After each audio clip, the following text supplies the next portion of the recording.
بسم اللہ الرحمن الرحیم الثانیة لو وقف فی سبیل اللہ انصرف الا کل قربت۔ وقف کے کچھ متفرقہ مسائل بیان کر رہے تھے، تو ان میں سے پہلا مسئلہ ختم ہو چکا۔ دوسرا مسئلہ یہ ہے کہ اگر کسی نے مال فی سبیل اللہ کے عنوان سے وقف کیا، فی سبیل اللہ کا لفظی معنی ہے یعنی اللہ کے راہ میں، اللہ کے راستے میں وقف کیا، تو اس کا مفہوم اور مطلب کیا ہوگا؟ تو اس کے بارے میں تین نظریات ہے۔ پہلا نظریہ مصنف کا ہے۔ مصنف فرماتے ہیں ہر اس کام میں مال وقف کو خرچ کر سکتے ہیں جو قصد قربت والے ہو، یعنی اللہ کی خوشنودی کا سبب ہو، اللہ کی رضایت کا سبب ہو اور ثواب حاصل ہونے کا ذریعہ ہو، ان تمام کاموں میں خرچ کرنا جائز ہے۔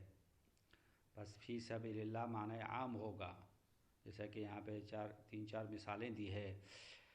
محتاجین ضرورت مندوں کا فائدہ پہنچانا، مسجدوں کی تعمیر کرنا اور راستوں کو ٹھیک کرنا، مردوں کو کفن دینا، اس کے علاوہ اور بھی نیک کام ہے، ان میں خرچ کرنا درست ہے۔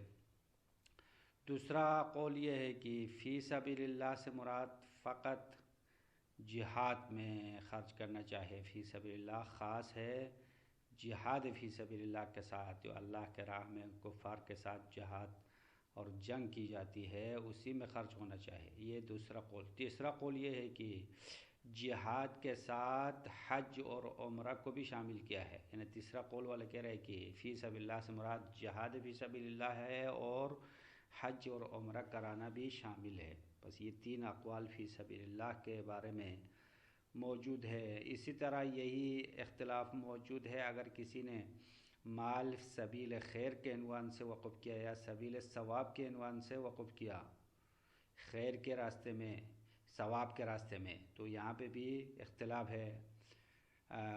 مصنف کا نظریہ یہ ہے کہ فی سبیل الخیر و فی سبیل الثواب بھی فی سبیل اللہ کی طرح ہی ہے، یعنی معنی عام ہے۔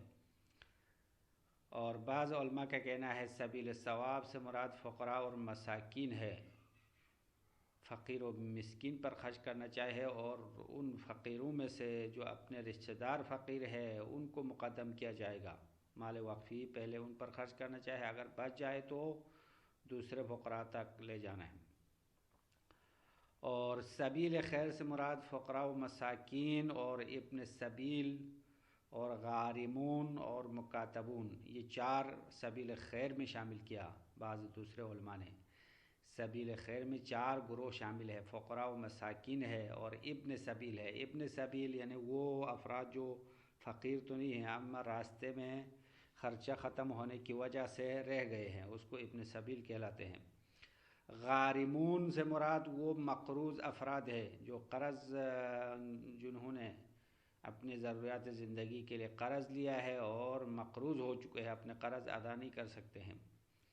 اور مکاتبون یعنی وہ غلام اور وہ کنیز اور غلام جو اپنے مولا کے ساتھ آزادی کے قرارداد باندھ چکے ہیں، اپنے کسب سے اپنے قیمت ادا کر کے اپنے آزادی کا وعدہ کیا ہے، لیکن اپنے آزادی کا پیسہ مہیا نہیں کر سکتے ہیں، ان کو مکاتبون کہتے ہیں۔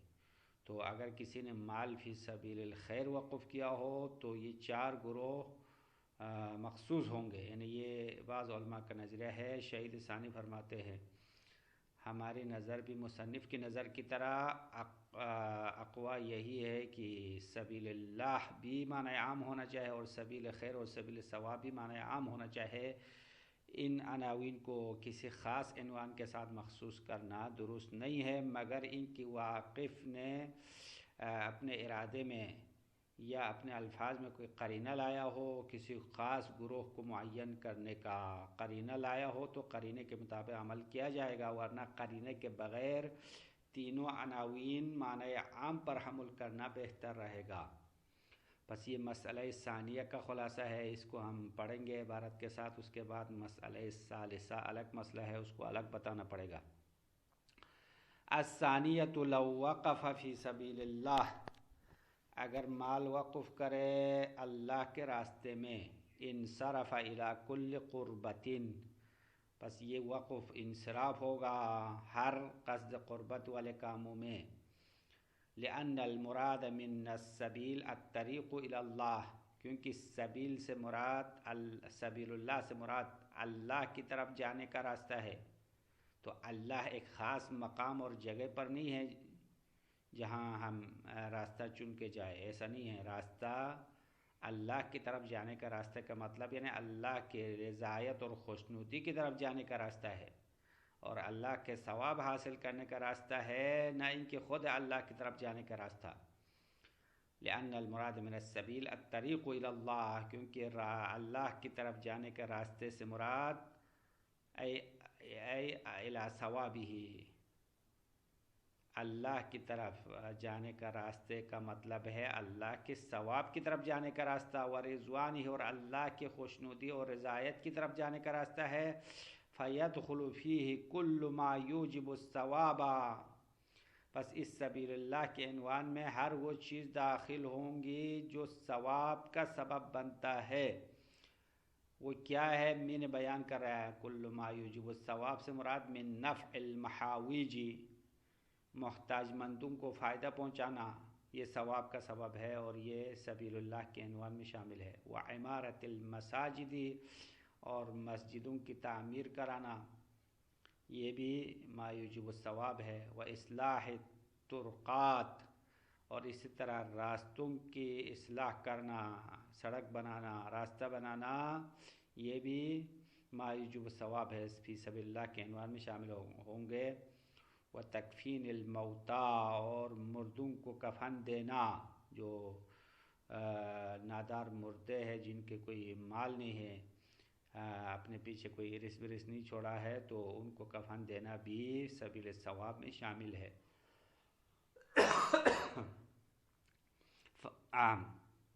وقیلا، یہاں تک پہلا قول ہو گیا مصنف کا۔ وقیلا، دوسرا قول، بعض علماء کہتے ہیں وقیلا یختص بالجہاد، سبیل اللہ جہاد کے ساتھ خاص ہے، اللہ کے راہ میں جہاد کرنے کو فی سبیل اللہ کہلاتے ہیں، اور فقط اسی میں مال خرچ ہونا چاہے۔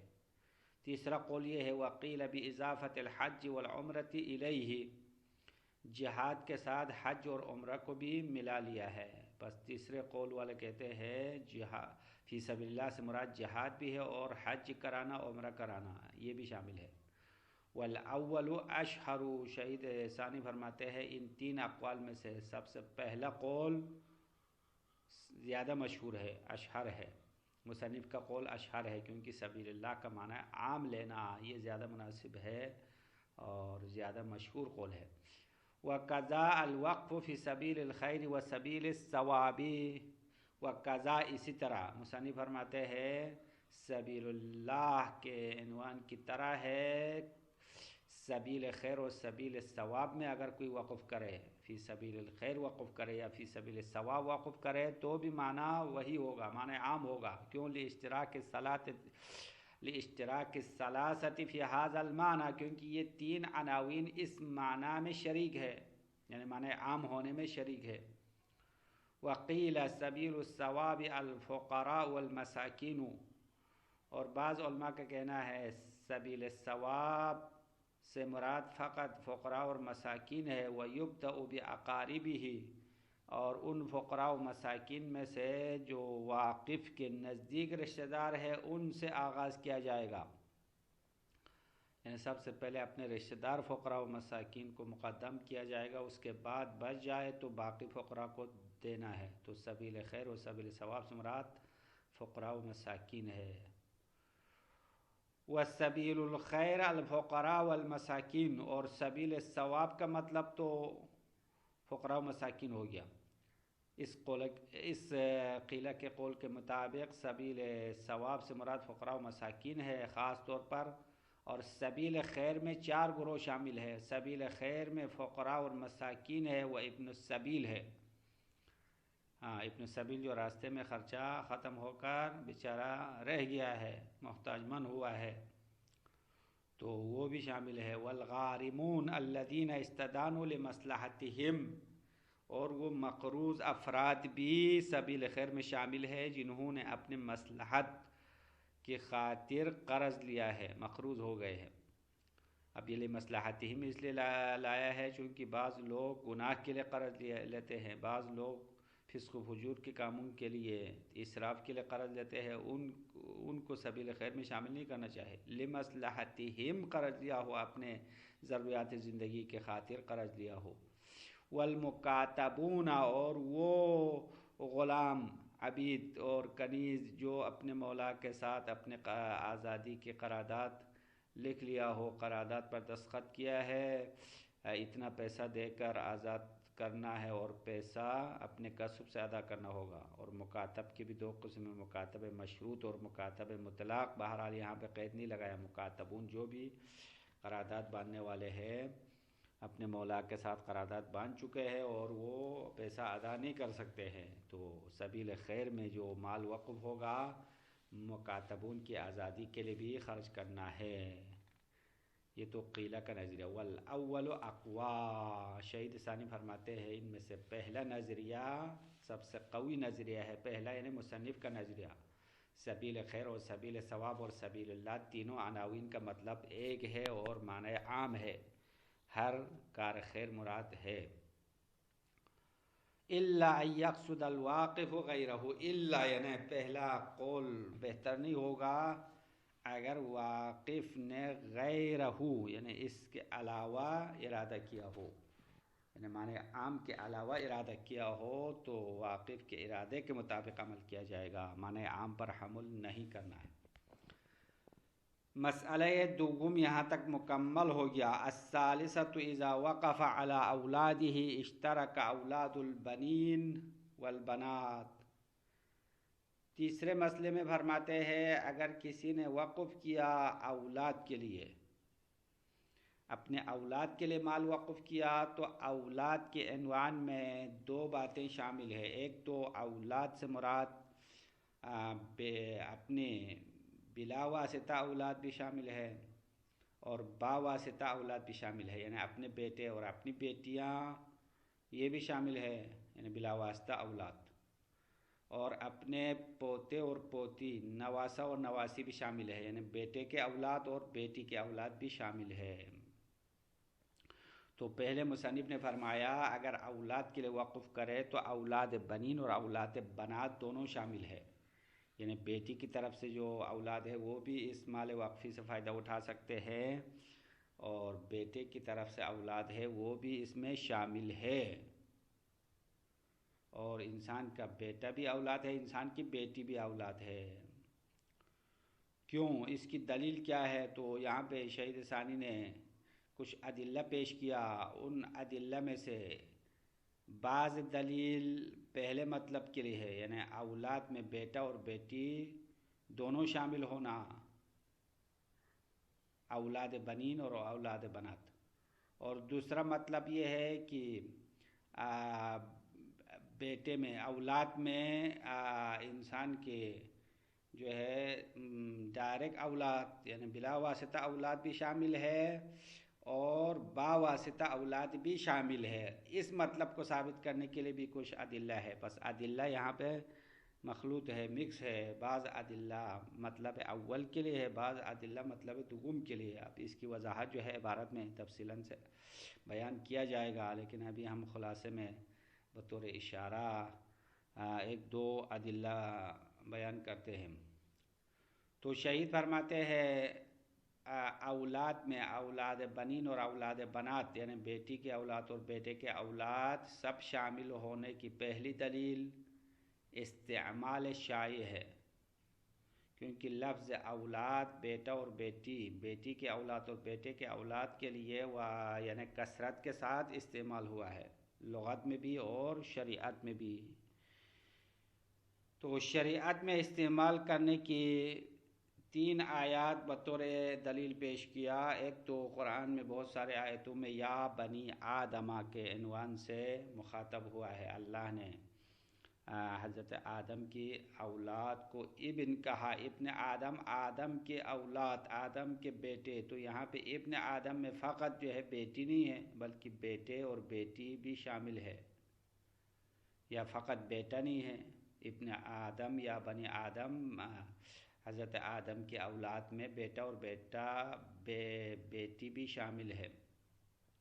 یا بنی اسرائیل، یہ عنوان بھی آیا ہے قرآن میں اور بہت سارے آیتوں میں. بنی اسرائیل حضرت یعقوب کا دوسرا نام تھا اسرائیل، تو اسرائیل کے اولاد ہے، یعقوب کے اولاد. تو اس میں صرف بیٹا نہیں ہے بلکہ بیٹا اور بیٹی دونوں شامل ہے. 2 آیت. تیسری آیت یوصیکم اللہ فی اولادکم للذکر مثل حظ الانثیین، ارث والے آیت میں اللہ فرماتے ہیں اللہ تمہیں اپنے اولاد کے بارے میں وصیت کرتا ہے، نصیحت کرتا ہے کہ مذکر کے لیے مؤنث کا ڈبل ہے، مذکر کے لیے 2 حصہ، مؤنث کے لیے 1 حصہ. تو یہاں فی اولادکم میں فقط جو ہے بیٹے کے اولاد یا بیٹا مراد نہیں ہے، بیٹا بیٹی اور بیٹے کے اولاد اور بیٹی کے اولاد سب شامل ہے، کیونکہ ارث میں ان سب کو ارث ملتا ہے. اگر انسان کے جو ڈائریکٹ اولاد زندہ نہ ہو تو نواسا اور نواسی، پوتا اور پوتی سب جو ہے انسان کا وارث شمار ہوتے ہیں.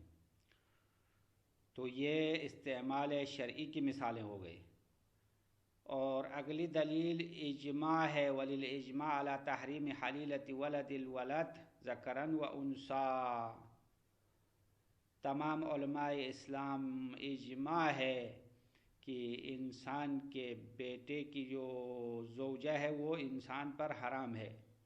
اب انسان کا بیٹا، اس کا اپنا بیٹا ہو یا بیٹے کا بیٹا ہو، یعنی پوتا کی زوجہ ہو تو وہ بھی انسان کے لیے محرم ہے، حرام ہے.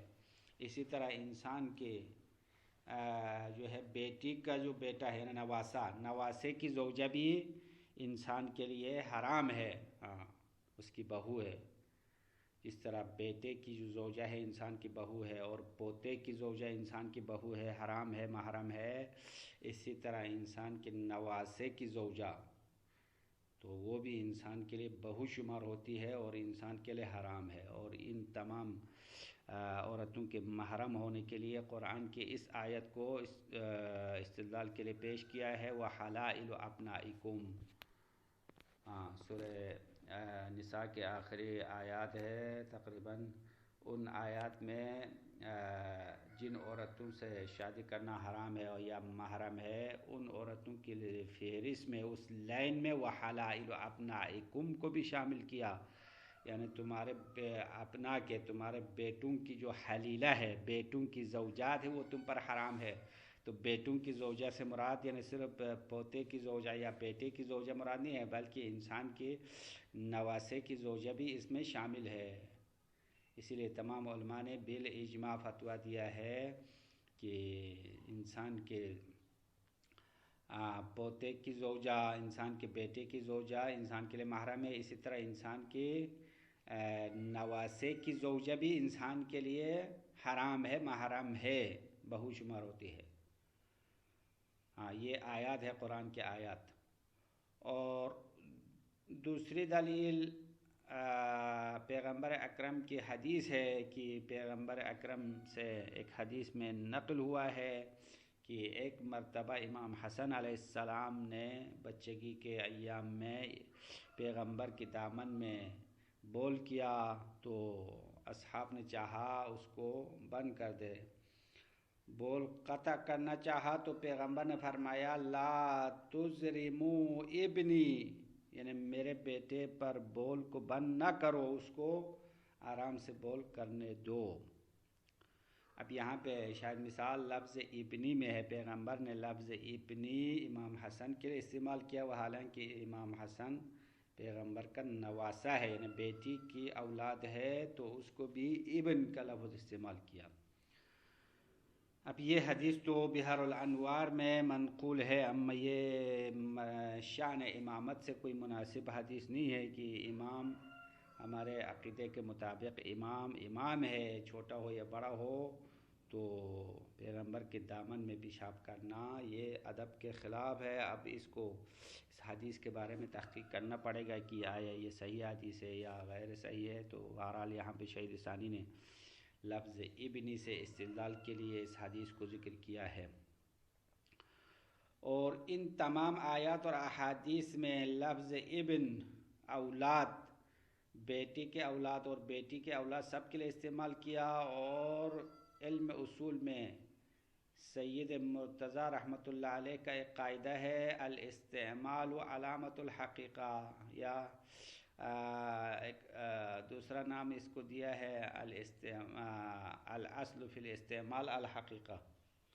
کوئی لفظ کسی معنی میں استعمال ہونا حقیقت کی نشانی ہے، تو الفاظ کا استعمال اس لفظ کے معنی حقیقی ہونے کی نشانی قرار دیا ہے۔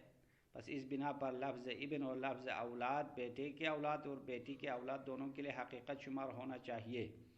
اما بعد والے علماء متاخرین نے اس اصل کو نہیں مانا ہے۔ الاصل فی الاستعمال الحقیقہ والی اصل صحیح نہیں ہے، بلکہ دوسرا قانون اس کے مقابل میں لایا ہے، وہ یہ ہے کہ الاستعمال اعم من الحقیقت والمجاز، استعمال معنی حقیقی اور مجازی سے اعم ہے کہا۔ یہ کوئی لفظ کسی معنی میں استعمال کرنا ممکن ہے، معنی حقیقی میں استعمال کیا ہو، ممکن ہے معنی مجازی میں استعمال کیا ہو۔ تو حقیقت اور مجاز کو پہچاننے کے لیے اور بھی طریقے بتا دیا ہے۔ تبادر علامت حقیقت بتا دیا، عدم تبادر علامت مجاز قرار دیا۔ اسی طرح صحت سلب، عدم صحت سلب، اضطراب، یہ چیزیں علامت حقیقت و مجاز کے عنوان سے بیان کیا ہے۔ اما استعمال علامت حقیقت نہیں ہے، یہ اصولین نے بعد میں تحقیق کر کے اس بات کو ثابت کیا۔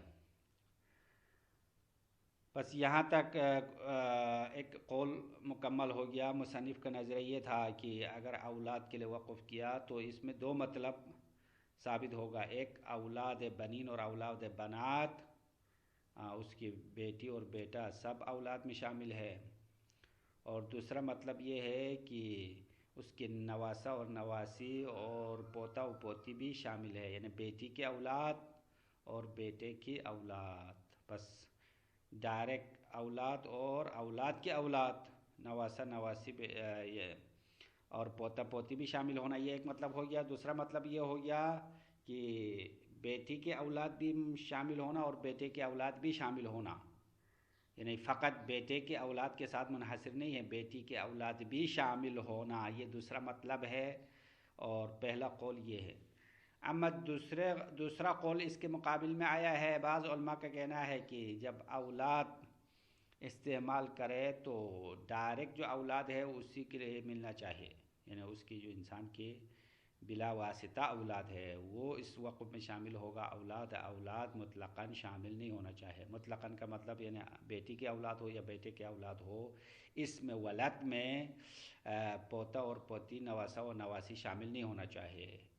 ان کے پاس دلیل یہ ہے کہ لفظ ولد جب استعمال ہوتا ہے تو انسان کی جو ڈائریکٹ اولاد ہے وہ سمجھ میں آتا ہے، یعنی تبادر فقط انسان کے جو صلبی اولاد ہے، انسان کے اپنے اولاد ہے، وہ ذہن میں آتا ہے۔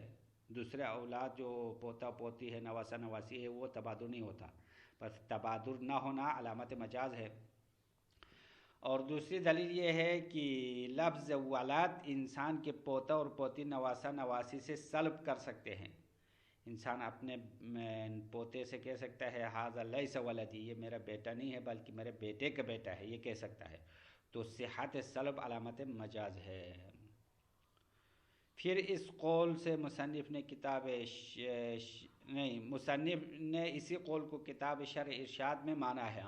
کتاب شرح سے مراد شرح ارشاد جو علامہ کی کتاب ہے، اس کو مصنف نے شرح کیا، اور اس میں اوپر جو اولاد شامل ہونے کے لیے ادلہ لایا ہے، ان ادلہ کا جواب دیا۔ بھائی وہ ادلہ جو داخل ہونے کے بارے میں، یعنی اولاد بھی داخل ہونے کے بارے میں ادلہ بیان کیا ہے، وہ ادلہ صحیح نہیں ہے۔ کیوں ادلہ صحیح نہیں ہے؟ کیونکہ وہاں پہ داخل ہونے کے لیے جو ہے وہ خود الفاظ دلالت نہیں کرتے ہیں، بلکہ دلیل خارجی اور اجماع کی وجہ سے یا دوسرے ادلہ کی بنیاد پر اولاد شامل ہونے پر دلالت کرتا ہے، ورنہ خود یہ جو آیات اور احادیث ذکر کیا ہے خود وہ دلالت کرنے کے قابل نہیں ہے۔ اور دوسری بات مصنف نے یہ کہا کہ اس میں ولد اگر ہم اولاد صلبی اور اولاد غیر صلبی یعنی ڈائریکٹ اولاد اور نواسہ نواسی پوتا پوتی کو شامل کرے تو یہ تو مشترک لفظی ہوگا، اور اصل عدم اشتراک ہے۔ کسی لفظ کے اشتراک ہونا یا نہ ہونے میں تردد ہو تو مشترک نہ ہونے پر حمل کرنا چاہیے۔ اگر آپ یہ کہیں کہ اگر اشتراک کو نہ مانے تو حقیقت و مجاز ہوگا، تو فرماتے ہیں اگر کسی لفظ کے اشتراک لفظی اور حقیقت مجاز میں تعارض ہو تو المجاز اولا کہا، یعنی معنی حقیقی اور مجازی پر حمل کرنا بہتر ہے، مشترک لفظی پر حمل کرنا بہتر نہیں ہے۔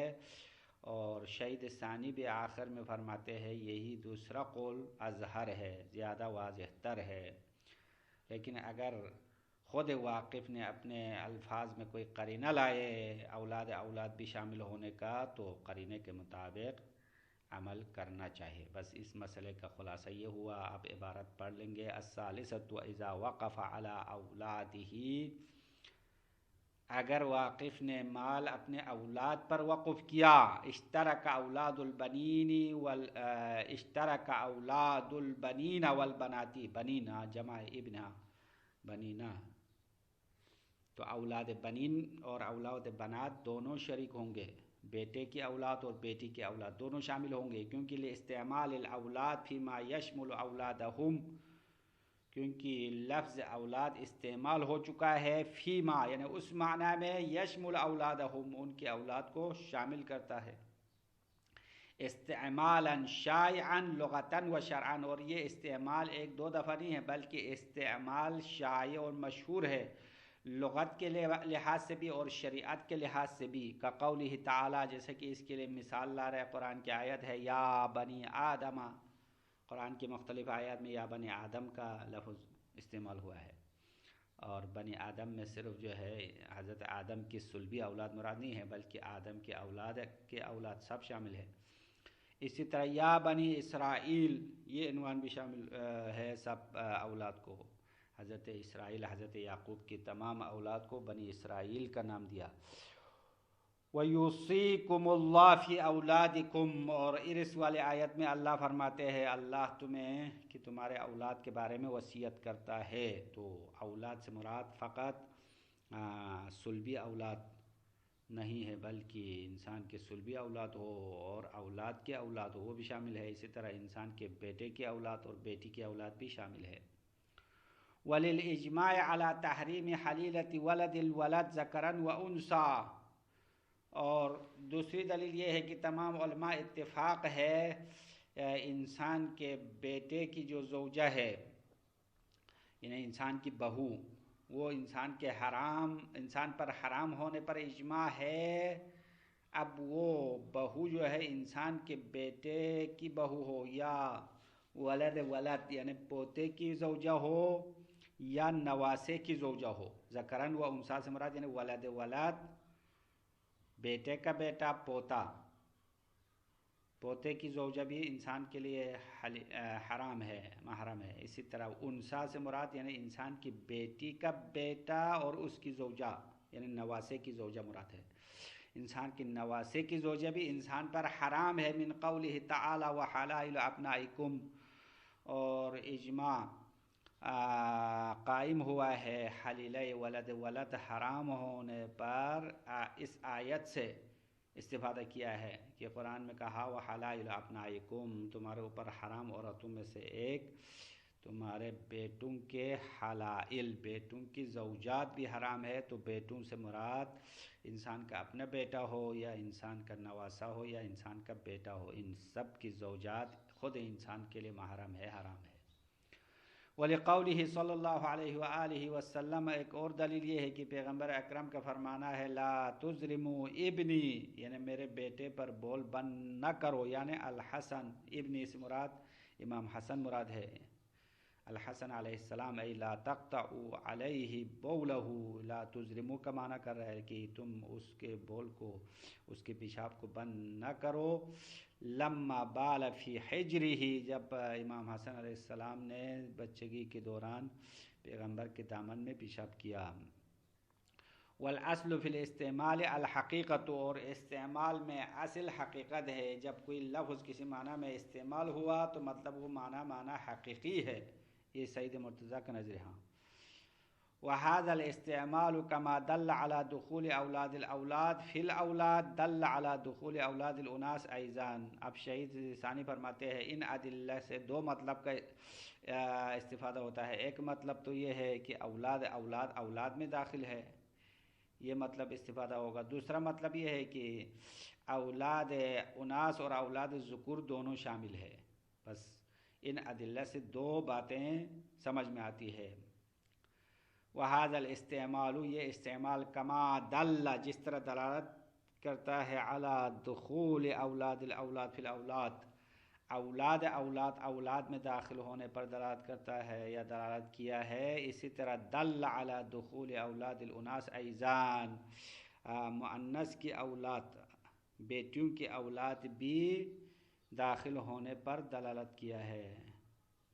وہذا احد القولین فی المسئلہ، اور یہ بات اس مسئلے کے دو اقوال میں سے ایک قول ہے. پس مصنف کا نظریہ اس کتاب لمعہ میں یہی نظریہ ہوا کہ اولاد میں اولاد ہے، اولاد خود سلبی اولاد اور غیر مستقیم غیر واسطہ بلا واسطہ اولاد بھی شامل ہونا، اور اولاد ذکور اولاد اناس بھی شامل ہونا. یہ مصنف کا نظریہ ہو گیا کتاب لمعہ کے لحاظ سے. اما وقیل لا يدخل اولاد الاولاد مطلقاً فی اسم الاولاد. دوسرا قول اس مسئلے کے بارے میں، دوسرا قول یہ ہے کہ بعض علماء کا کہنا ہے اولاد کے لفظ میں داخل نہیں ہے مطلقاً یعنی اولاد ذکور ہو یا اولاد اناس ہو. کیوں؟ لعدم فہمہ عند الاطلاق. جب لفظ اولاد، لفظ ولد مطلق بولا جائے تو اولاد داخل ہونا سمجھ میں نہیں آتا. لفظ اولاد سے اولاد سلبی تبادر ہوتا ہے، اولاد غیر سلبی جو انسان کا پوتا پوتی نواسا نواسی ہے وہ ذہن میں نہیں آتا. اور دوسری بات یہ ہے ولصحت السلب، لفظ ولد انسان اپنے پوتے سے سلب بھی کر سکتا ہے. فیقال، کہہ سکتا ہے فی ولد الولد لیس ولدی، اپنے بیٹے کے بارے میں یعنی پوتے کے بارے میں وہ کہہ سکتا ہے کہ لیس ولدی، یہ میرا بیٹا نہیں ہے، بل ولد ولدی، بلکہ میرے بیٹے کا بیٹا ہے، یوں کہہ سکتا ہے. وأجاب المصنف فی الشرح عن الأدلة الدالة على الدخول، اور مصنف نے کتاب شرح ارشاد میں جواب دیا ان ادلہ سے جو دلالت کرنے والا ہے دخول پر، جو پہلے ذکر کیا، یا بنی آدم یا بنی اسرائیل یوصیکم اللہ فی اولادکم، ان تمام ادلہ سے جواب دیا ہے. پہلے یہ ادلہ اولاد کے داخل ہونے کے لیے لایا تھا، تو کتاب شرح ارشاد میں مصنف نے ان ادلہ کو رد کیا بأنہ سمّ من دلیل خارج، کہ ان ادلہ کا دخول پر دلالت کرنا سمّنی وہاں جہاں پہ دلالت کرتا ہے من دلیل خارجین، یہ قرینہ خارجی کی وجہ سے دلالت کرتے ہیں. خود دلیل بذات خود اولاد کے داخل ہونے پر دلالت نہیں کرنے والا ہے. وَبِأَنَّ اسم الولد لو كان شاملا للجميع لازم الاشتراک، اور دوسری بات یہ ہے کہ اگر اسم ولد ان تمام افراد کو شامل کرے تو اشتراک لازم آئے گا، مشترک لفظی ہونا سمجھ میں آئے گا، اور اشتراک خلاف قاعدہ ہے، خلاف قانون ہے، اشتراک پر حمل نہیں کرنا چاہیے. وَإِنْ عُورِضَ بِلُزُومِ الْمَجَاز، اگر اشتراک لزوم مجاز کے ساتھ تعارض کرے، یعنی ایک لفظ کے مشترک ہونا یا مجاز اور حقیقت ہونے میں تعارض ہو تو فَهُوَ اولا، پس یہ مجاز لینا بہتر رہے گا، حقیقت و مجاز پر حمل کرنا بہتر رہے گا. وہذا اظہر، شہید ثانی فرماتے ہیں یہی قول ثانی زیادہ واضح ہے، زیادہ ظاہر ہے، ہمارے نظر میں یہ بہتر قول ہے. نعم لو دلت قرینۃ علی دخولہم، ہاں اگر کوئی قرینہ ان اولاد کے داخل ہونے پر ہو، کقولہ جیسا کہ واقف کا کہنا ہے الاعلیٰ فالاعلیٰ کہا، یعنی میں نے اس مال کو اپنے اولاد کے لیے وقف کیا، الاعلیٰ فالاعلیٰ جتنا سلسلہ اوپر چلا جائے، تو اتجہ دخول من دلت علیہ، تو بہتر ہے کہ وہ افراد شامل رہے جس پر قرینہ نے دلالت کیا ہے۔ ومن خالف فی دخولہم کالفاضلین فرض المسألہ، پھر آخر میں فرماتے ہیں کہ جنہوں نے اولاد داخل ہونے کی مخالفت کی ہے، کالفاضلین جس طرح علامہ ہلی اور محقق ہلی ہے، انہوں نے مسئلے کو فرض کیا فیما لو وقف علی اولادہ، مسئلہ اختلاف اس میں ہے جہاں پہ اولاد کے لیے وقف کرے، فإنہ حینئذ یدخل اولاد البنین والبنات بغیر اشکال، تو اس صورت میں اولاد کے لیے جب وقف کرے تو بیٹے کی اولاد اور بیٹی کی اولاد بغیر اشکال داخل ہوں گے۔ وعلی تقدیر دخولہم بوجہ فاشتراکہم بالسویہ، اور برفرض ان کی اولاد بنین اور اولاد بنات، بیٹوں کی اولاد اور بیٹے کی اولاد کسی بھی طریقے سے داخل رہے، یعنی قول اول کو ہم مانیں تو مال وقف سے فائدہ اٹھانے میں برابر ہوں گے، یعنی بیٹا اور بیٹی کے لیے فرق نہیں ہے، بلکہ سب بطور سویہ مال وقفی سے فائدہ اٹھائیں گے۔ وعلی تقدیر دخولہم، ان کے داخل ہونے کی فرض پر بوجہ کسی طریقے سے، فاشتراکہم بالسویہ، تو ان اولاد کا شراکت برابری کے ساتھ ہے، کیونکہ لأن ذلک مقتضی الاطلاق، کیونکہ یہی برابر ہونا اطلاق وقف کا تقاضا ہے، والاصل عدم التفاضل، اور اصل یہ ہے کہ ایک دوسرے پر فضیلت نہیں دینا ہے، یہ ارث کی طرح نہیں ہے کہ لڑکے کو 2 اور لڑکی کو 1 حصہ ملے، ایسا نہیں ہے، بلکہ برابر فائدہ اٹھائیں گے۔ الا ان یفضل بالتصریح، ہاں مگر ان کے اگر واقف نے اپنے الفاظ میں صراحت فضیلت دی ہو، صراحت کے ساتھ، وضاحت کے ساتھ ایک کو دوسرے پر فضیلت دی ہو، او بقولہ علی کتاب اللہ ونحوہ، یا اس واقف نے اپنے قول کتاب اللہ کہا، یعنی میں اس مال کو وقف کرتا ہوں اللہ کی کتاب کے مطابق، تو یہ قرینہ ہے کہ کتاب اللہ کا عنوان ہے باب ارث میں للذکر مثل حظ الانثیین، لڑکے کے لیے ڈبل ہے، لڑکی کے لیے 1 حصہ ہے، تو اس قانون کے مطابق وقف کا مال بھی تقسیم ہوگا۔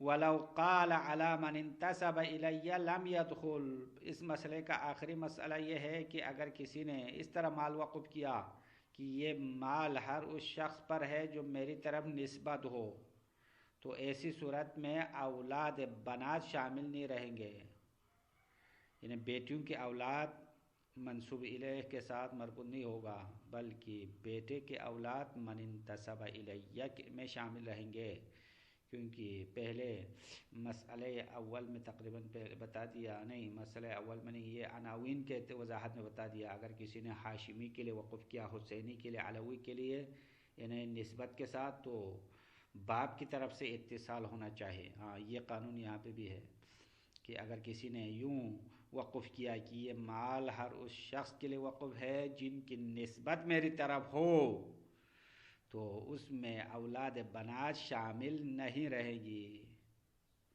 ولو قال، اگر کہے علی من انتسب الیہ، ان افراد پر مال وقف ہے جو میری طرف نسبت ہو، تو لم يدخل اولاد البنات، بیٹیوں کی اولاد داخل نہیں رہے گی، علی اشہر القولین، 2 قول میں سے زیادہ مشہور قول کے مطابق، عملا بدلالۃ اللغۃ والعرف والاستعمال، اور یہ بات کیوں ہے؟ کیونکہ عرف اور لغت اور استعمال کی دلالت پر عمل کرتے ہوئے یہ بات سمجھ میں آتی ہے کہ منسوب کے لیے، نسبت کے لیے صرف باپ کی طرف سے نسبت ہونا چاہیے۔ وصلی اللہ علی محمد وآلہ الطاہرین۔